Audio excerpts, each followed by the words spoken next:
Hi, everyone. Judge Andrew Napolitano here for Judging Freedom. Today is Thursday, September 12th, 2024. Professor Gilbert Doctorow joins us from Brussels. Professor Doctorow, always a pleasure, my dear friend, and thank you very much for your time and for the privilege of being able to pick your brain for our audience. I generally want to speak to you about Russian politics, Kremlin attitude towards recent events in the Russian-Ukraine conflict. But I'd like to build up to that by asking you about some specific issues. What is your understanding of the current state of affairs in Kursk? Are the Ukrainian invaders surrounded? Are they being mowed down? Are they just occupying and not moving? Well, my understanding is that surrounded, yes, of course they are surrounded. They were surrounded on three sides when they went in, but the fourth side was a critical one. Do they have a question? This is answer to a question you asked me from the very beginning, whether or not they're being resupplied. And the Russians have first paid greatest attention to destroying the supply route, the rotation possibilities, relief, additional soldiers. They've destroyed that by concentrating their attacks, both air attack and artillery attack, on the frontier itself, the border from which they entered. They entered Kursk. And so they've been pummeling that and making it impossible for the Ukrainians to maintain a satisfactory level of support. But otherwise, we're speaking about 1,000 square kilometers, which is a reasonable amount of space for the number of soldiers engaged there, who are broken up by intention into small units, I don't know, perhaps 11 platoons, simply to avoid being devastated by one or another of these glider bombs that can wipe out a platoon in one blow. So they are spread out. They have ample cover in forests, and the Russians are slowly flushing them out. But it's a complicated task, and in some places there is ferocious fighting. So let us not pretend that this is, again, a walk in the rose garden. It isn't. The Russians are taking their time because these chaps simply run short of supplies, and time is on the side of the Russians. Nonetheless, the figures of those killed or taken out of action with serious injuries are well over 10,000, according to Russian figures. And if we consider that perhaps there were 12,000 to begin with, maybe as many as 20,000, this is a very substantial blow that the Ukrainians have experienced in Kursk. Over the last weekend, the Financial Times held a very unusual public gathering in London, which featured on a stage exposed to public questions and on international television, the head of the CIA and the head of MI6, Bill Burns and Sir Peter Moore. And one of the questions put to the two of them was, what are your opinions about Kursk? Their opinions are decidedly different from yours if one is to believe them, but I'd like you to listen to what the two of them had to say. This is September 7th, so it's just this past weekend. Cut number 9, Chris. Typically audacious and bold on the part of the Ukrainians to try and change the game in a way. And I think they have, to a degree, changed the narrative around this. The Kursk offensive is a significant tactical achievement. It's not only been a boost in Ukrainian morale, it has exposed some of the vulnerabilities of Putin's Russia and of his military. Is any of this worthy of belief, Professor Doctorow? I think Moore qualified his answer better than Burns did. It may be. There wasn't any maybe in Mr. Burns's remarks. And I think they are really disgraceful. When Burns came in, there were many people in the center of American politics, or leaning slightly to the Democratic side, who were very much encouraged that a person with this experience, with this intelligence, who knew Russia as an ambassador, who had the courage to send back to Washington the bad news that niet is niet, and extension of NATO into Georgia was a red line, or Ukraine, were red lines the Russians intended to defend. He's wrote that. This is the man who today is lying through his teeth and who is being the good, loyal servant of the Biden administration, just at the expense of his own credibility and his own sense of honor.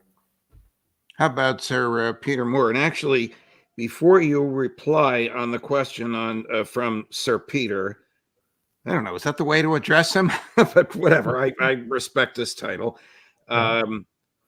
Look at something, listen to something else he said. Chris, cut number 10. And it's important to remember how this started. It started in this phase with Putin mounting a war of aggression in February 2022. And 2.5 years later, that failed. It continues to fail. The Ukrainians will continue to fight. We will continue to help them to fight. And it's difficult. This is really hogwash that he's preaching from London on international television. All right, it's hogwash, which has a very widespread family of disseminators in almost all of mainstream journalists and talking heads. What I mean is, I bring to this discussion the professional experience or bias of an historian, and historians are always looking at when did it start, because the whole narrative, in most cases of any incident in history, depends on when did it start. Right. And if it started in February 2022, then yes, the war of aggression. If you take it back to 2014, you could take it back still further to 2008, then it's anything but a war of aggression, and it's anything but unprovoked. So I leave it at that. Within the limits of this prejudicial approach to the question at hand, when did it start? He was saying the truth, but that is a truth that is limited by those conditions. If you want to look at the greater truth, you put it in proper historical perspective. I don't mean going back 200 years. I mean, just go back 10, 20 years. And you understand that everything he's saying is outrageously false. Sergei Lavrov referred to 2014 as a coup d'etat. And probably Victoria Nuland in her private moments would agree with him. Yes. Well, of course, Lavrov, I might say, has been very much before the microphone these days, including earlier today when he was delivering a lengthy speech to the gathered Russian ambassadors in Moscow from the field, discussing with them the Ukraine situation. And I think I just want to mention one little note here because it bears on our further discussion today. He was very calm. He was very restrained, although he was outlining all of the policies by the United States, which Russians object to and find at the root of all evil today in international relations. Despite that, he was speaking about this question of releasing Ukraine from any constraints on use of the weapons systems that have been delivered till now. And he spoke about it in a very matter-of-fact way, not jumping up and down, not threatening anything whatsoever, but simply to remind the gathered ambassadors of these are the issues under discussion as Moscow, as the Kremlin formulates its response. So I was impressed because in the background of what we know is going on with Mr. Blinken's visit with Lamy to Kiev and with the pending joint meeting they have with Biden on Friday, which is all about releasing the constraints on Ukrainian use of these arms, which the Russians made clear is a red line. Notwithstanding all of that, his voice remained factual and unemotional.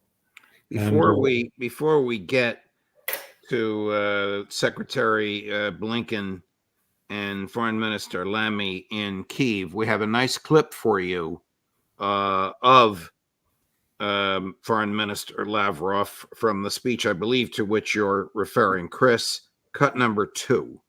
But international law does not stipulate only that territorial integrity is ensured only for those states whose governments represent all the people residing at a certain territory. That was a unanimous decision by the General Assembly. And the fact that Nazis did not represent anyone in the eastern part of Ukraine and Novorossiya and in Crimea, of course. I don't think I need to prove that to anyone. But more importantly, the UN Charter required to respect the human rights of anyone, regardless of race, gender, language, and religion. This is the gist of the conflict in Ukraine, because human rights after the coup d'etat, the rights of those people who were part of Russian culture, it was eradicated. Now Russian language is banned in all the fields of human activity, in education, in media, in art, in culture, and even in everyday life. I think that's what you were talking about. Rational, calm, sensible, and expressing the Russian understanding of why their troops are in eastern Ukraine. That is correct. It is indeed the speech. And his remarks addressed to the attempts by Zelensky and his gang to suppress the Russian language, Russian culture, Russian identity of any of the Ukrainian citizens is the point he was making to his audience. Nonetheless, I want to put this in a broader context. Please. The question of these human rights is relevant to all of the EU, including right here in Belgium, where I'm speaking to you from. We know that exactly the same issue, suppressing language use, making it impossible to teach in Russian in the 40% of the Latvian population that is Russian speaking. Throughout the Baltics, this was an issue when they first joined in 2004, that they rode roughshod over the minority rights, including particularly the language rights of substantial percentages of their population who were Russian speaking. But looking farther afield within the EU, here in Belgium, we have on the outskirts of Brussels 200,000 French speakers who are living in Flemish territory, where only Flemish language is allowed, not just in the court of law, but even in shops, even in the street markets, not to mention the schools. And this impinges on voting rights also, because you have to vote in Flemish. This issue of 200,000, what is it all about? It's about people who moved from the city center to the suburbs. They were Brussels residents who, like in most big cities, wanted to find green fields for the children in the countryside. So they moved to the countryside. But here in Belgium, the language is attached to the land. It is not attached to the man. And that rule was investigated. We had of all people a Serbian who was a member of a delegation by the Venice Commission sent to Belgium to investigate the abuse of the language laws, to disenfranchise and to discriminate against French speakers right in the outskirts of Brussels. So this issue is a live one, a hot wire for the EU in general, and not only for the Ukraine. Switching to a very recent event, the Ukrainians sent 140 drones over Moscow 4 days ago. 139 were shot down or destroyed before they reached their targets. One reached its target. It was a residential building where a woman was killed, a civilian woman, and 6 civilians were injured in a suburb of Moscow. How does this play in the Kremlin? How does this play on the streets in Moscow? Well, I think that the overriding generalization we can make about the Kremlin is sang-froid, cool minds, just as we saw a moment ago with Mr. Lavrov. Right. Of course, they are bitter over this, but the bigger issue for the Kremlin and for Russian elites is that in a war, there are incidents, and they're inescapable. We will mitigate them to the extent of our abilities, and we will hasten our offensive to crush all those who now have still the possibility to execute such terrorist attacks, which have only one intention, and that is to create terror, horror, chaos in the civilian population, and to turn them against the government. That is the intent. They understand that perfectly in Moscow. Is there, well, yesterday, the British Foreign Minister and Secretary Blinken spent nearly a full day in Kyiv. They may still be there today. I don't know. Maybe they're headed back to the U.S. because I believe, as you alluded earlier, Sir Keir Starmer, the British Prime Minister, is coming here tomorrow, and he may be on his way over now. However, they were there with him all day yesterday. Secretary Blinken addressed the press at the end of the day. The Wall Street Journal and others in the West this morning, reading between the lines, believe that among their conversations was President Zelensky, former President Zelensky's insistence that he be able to use British and American long-range missiles to attack deep inside of Russia, which would mean Moscow and St. Petersburg. Is there a concern? Is there a fear that Blinken might have given him or might soon give him the green light? Well, let's look at the range of missiles and which missiles we're talking about. To the best of my knowledge, there has been no agreement in the U.S. to make accessible to Kiev the long-range missiles, the really long-range missiles, the 1,500 or 1,800 kilometer range missiles, which are JASSM, that is the acronym in the United States, which have the peculiarity that they are stealth missiles, and that they have not yet been introduced into the war theater, and so Russians have no experience dealing with them. And from the Russian standpoint, that is very big negative. Because they could reach, as you say, very sensitive parts of Russia, including the capitals. And who knows? And it takes time before you learn how to shoot them down. The Russians have some experience shooting down ATACMS, which are among the missiles that now will be released for general use by the Ukrainians. And of course, they have experience, some of them very successful, in shooting down the stealth. The Storm Shadow, and there's British and the French version Scalp. So the range of the last two, which is certainly what will be announced on Friday or soon thereafter, as having been agreed in Washington between the British and the Americans, was 500 kilometers, as far as I know. All right, let me just stop you, Professor. Did you say you expect an announcement out of Washington tomorrow that the British and the Americans will authorize the Ukrainians to strike deeper into Russia using British and American weaponry? No, I think that will happen on Friday, but it could be postponed a bit. Nonetheless, the Russians have already, including Mr. Lavrov, earlier in the speech that you showed today, made reference to their interpretation of what is going on in Kiev and in Washington on Friday. And their interpretation is that the Americans have given this permission. But which missiles are we talking about, and how far will they reach, and how would they be used? The missiles we're talking about are certainly these two, or three, with which the Russians have experience shooting them down or using electronic warfare to disable them. And that is the Storm Shadow and Scalp. They have a range, to my knowledge, of 500 kilometers. The original versions that were delivered to Ukraine, I think, had a more limited 300 kilometer range. But let's assume it's 500. You can't reach Moscow with 500 kilometers. However, you can with the JASSM, which is what the Americans have not yet put into play, although probably has been shipped to Ukraine already. That could redo exactly what you were saying.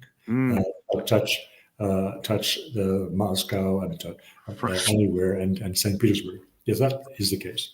From your understanding of the Kremlin's attitude about all of this and your ability to read the tea leaves, would the Kremlin view such an event, the use of these long-term offensive weapons, the permission to use these long-term offensive weapons and their probable use, since some of them can only be operated by American technicians, would the Kremlin view this as the United States and Great Britain waging war on Russia? Well, Mr. Lavrov more or less said that earlier today. And it wasn't a new thing. They've been hinting at this for the last week or so. I've written about this question, and I'd like to backtrack a little bit on what I was saying, because I was predicting a very early apocalypse. I think we may have a little bit more time to enjoy ourselves at the dinner table before we have to hide under the desk. And why I say that, I had a very interesting exchange of emails with Ray McGovern yesterday, in which he insisted that Mr. Putin is not going to react in a dramatic way or in a manner that could cause a further escalation before November 5th. And on reflection, I think Ray is right. What we have been saying among ourselves, that the Americans are trying to bait the Russians and to get them to do something drastic and dire that would justify an American counterattack of devastating nature against Russia before the elections, or that would effectively have a war going before the elections to make sure that Kamala gets over the top and wins. I think the Russians have equally capable analysts who are saying the same thing, and for that very reason will not carry out their attack on the United States or in Western Europe before November 5th. After Secretary Blinken and Foreign Minister Lamy finished their all afternoon and into the evening meeting yesterday with former President Zelensky. I mean, am I being snarky by calling him former president? I mean, he's no longer the president, even though he's acting with that power. You're being formally very correct. Okay. Secretary Blinken made the, I think, audacious statement that no matter the outcome of the war, Ukraine will join NATO. Please listen to this and tell me your reaction and what you think the Kremlin's reaction is. Cut number 22. It's important that the Ukrainian people continue to hear directly from us. We remain fully committed to Ukraine's victory, to not only ensuring that Ukraine can defend itself today, but can stand on its own feet strongly, militarily, economically, democratically, for many, many days ahead, to securing the path the Ukrainian people have chosen toward greater integration in the Euro-Atlantic community, including the European Union and NATO. What do you think of this? What is the value of America's chief diplomat poking the bear with a statement like that? Well, I think it would be very kind to Mr. Blinken to say he's delusional. I think it would be all right. Be a little unkind. Let's hear it. downright stupid. He doesn't get it. And again, I'd want to emphasize what I mean by stupid. People with very high IQs can be dramatically stupid. And he is a case. I'm sure that he did very well on his SATs and performed very well in his college years and the rest of it. It's irrelevant. His level of judgment is so far off base that it is astonishing that this man occupies the position that he does. What would the Kremlin reaction be? Not publicly, but internally. What do you think Foreign Minister Lavrov said to President Putin when they heard a statement like this? Well, the Russian elites, and I think the occupant of the Kremlin is among the Russian elites. They have a very low regard for their counterparts in Washington. The intellectual level, the educational level, the experiential level, they discount it very highly. They see a degradation in American political culture, which comes out in talk shows, but it certainly is a common currency among the Russian elites. And they, what do they expect from Kamala Harris, assuming that she takes the White House? They see her as Annalena Baerbock 2.0. What do you mean by that? An empty vessel. Over the weekend, last subject with you, Professor, Victoria Nuland, the notorious neocon and in American foreign policy, she advised everybody from Dick Cheney to Barack Obama. The person perceived to have orchestrated the coup in Ukraine in 2014, who mysteriously resigned her high-level position in the Department of State and joined her friend, former Secretary of State Hillary Clinton, and her other non-friend, Jeffrey Sachs. You can't make this up. On the Columbia University faculty, admitted that Kyiv and Moscow had an agreement in Istanbul in 2022, and that she orchestrated the disruption of that agreement. The instrument of the disruption was then British Prime Minister Boris Johnson. President Putin, in his interview with my friend and former colleague Tucker Carlson, showed his fingers apart an inch and a half to show that the agreement was an inch and a half thick, and every page had been initialed by the negotiators. And she revealed the reason for the disruption of this negotiation. It was that it would have prohibited the United States from placing offensive weaponry in Ukraine. What is the reaction to this in the Kremlin? Well, I don't think there's any sense of surprise. They knew who Victoria Nuland is from years ago. She's been in this game for a long time. What I would just like to add as a comment on this whole situation is that Nuland, being in Columbia University as she is, and her fellow faculty member, Madam Clinton, they are a demonstration that in the United States there are no consequences. This was the one good area of the debates that we had a couple of days ago, that when Trump said that he fired people who didn't perform. Well, firing is one thing.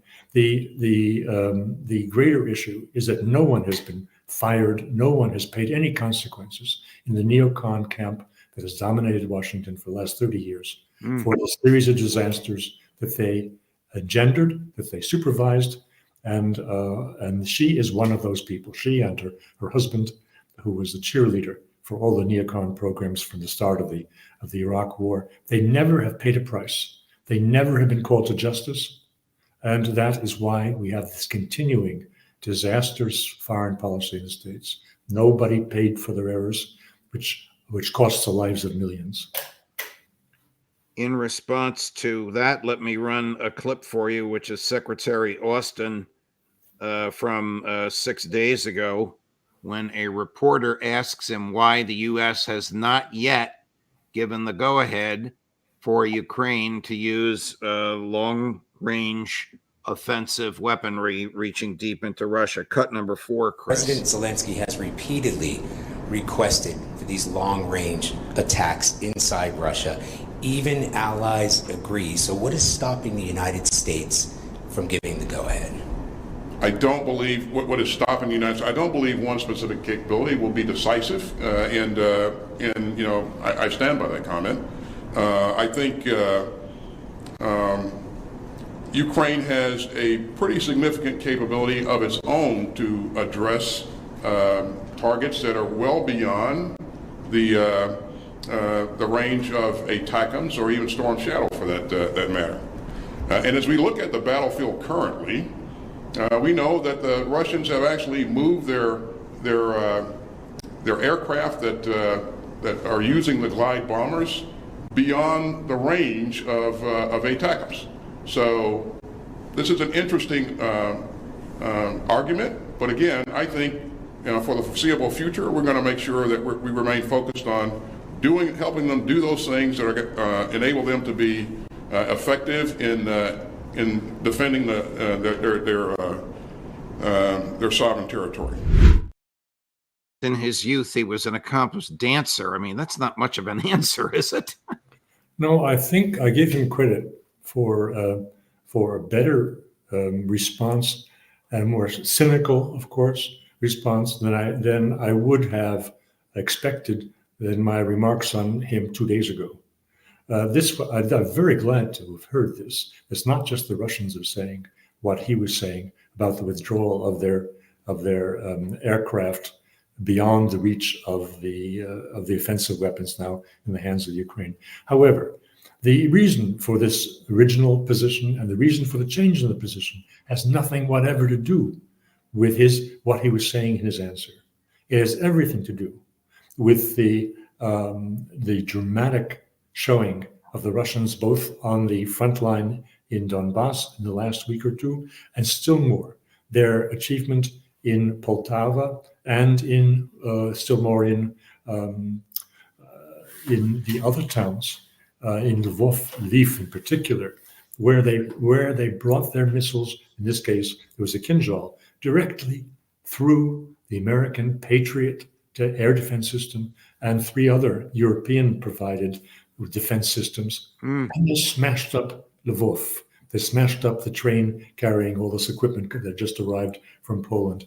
This the demonstration in Poltava, where 700 officers and advanced technicians in the use of electronic warfare and reconnaissance drones, the Saab CHOP executives for that division were killed in this attack. I think this elicited a change in U.S. policy. Again, it was a Russian a response to an American escalation, and now that the Russians have done what they've done, the change in position with respect to use of these offensive missile systems within the Russian Federation, that is strictly another American escalation in response to the last Russian escalation. So they keep on mounting the ladder, but it had nothing whatever to do with what Mr. Zelensky wanted for the sake of Ukraine, just as all American provisions to Ukraine have had nothing to do with the welfare of Ukraine. This is such deep and profound analysis. One last question. Has any of the threats and obfuscations of Secretaries Blinken and Austin diminished by one iota the slow, steady, inexorable march of the Russian military westward into Ukraine? Oh, not at all. All eyes are on Pokrovsk. And the most remarkable thing about Pokrovsk, this is a city maybe 20, 30 kilometers from the front line today, but it is a transportation nexus. And it is a critical point, rail and otherwise, for supplying the whole Ukrainian front lines in Donbass. When the Russians conquer that, the Ukrainian hold on Donbass will be destroyed. Therefore, it is remarkable that after maybe a year and a half, almost close to 2 years, where all Western media were disparaging every sign of progress that the Russians were making, and this town, which they took in a meat grinder offensive that cost them dearly, had no real value. Well, that's what they were saying about a succession of cities that were taken by the Russian forces. Bakhmut was the last of them. However, what we're about to witness has been already described by Western media as being of decisive importance. And we all know that the Russians are going to take it. Professor Gilbert Doctorow, a true pleasure and a privilege to be able to pick your brain on all these topics. Much appreciated by the audience and by me. And I hope you'll come back again with us next week. Well, thanks so much for the opportunity to discuss, shall we say, nonconformist view. Thank you, Professor. All the best to you. Right. Bye-bye. Sure. Coming up later today at noon Eastern, Ambassador Charles Freeman. At 3 o'clock Eastern, Professor John Mearsheimer. At 4 o'clock Eastern, the always worth waiting for, Max Blumenthal. Please remember to like and subscribe. Go to judgenap.com. Sign up there if you can. Help us to spread the word that alternative media is telling the truth. Judge Napolitano for Judging Freedom.